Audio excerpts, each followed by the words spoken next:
sa F, employees obtain timely rate constructive and specific feedback about their performance.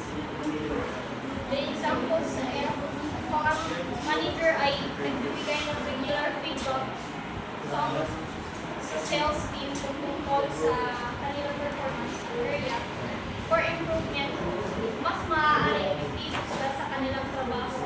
So, kung manayawin ang trato ng manager sa mga employees, dayo sa kanila performance. Then sa J, other solution like job redesign or transferring employees to other jobs are too expensive or not sa example, kung masyadong magastos daw ang pag-build, organize ng department at hindi reachable ang paglipat ng empleyado.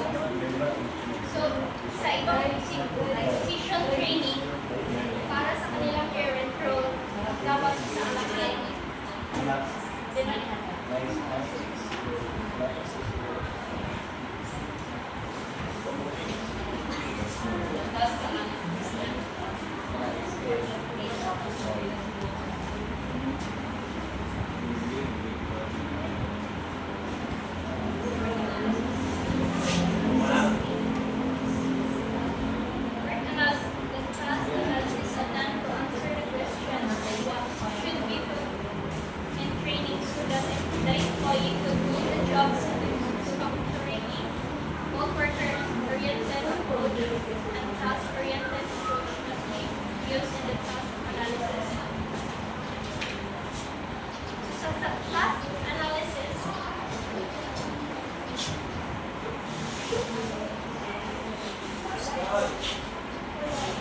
So sa task analysis, kailangan din sundo na ito ang ihatag ng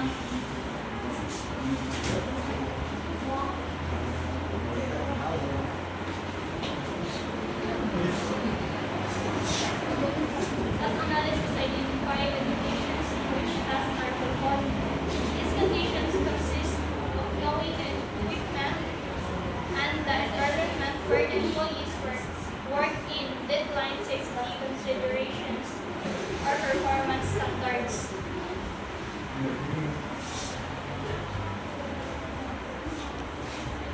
The training need analysis model. Sa organization analysis,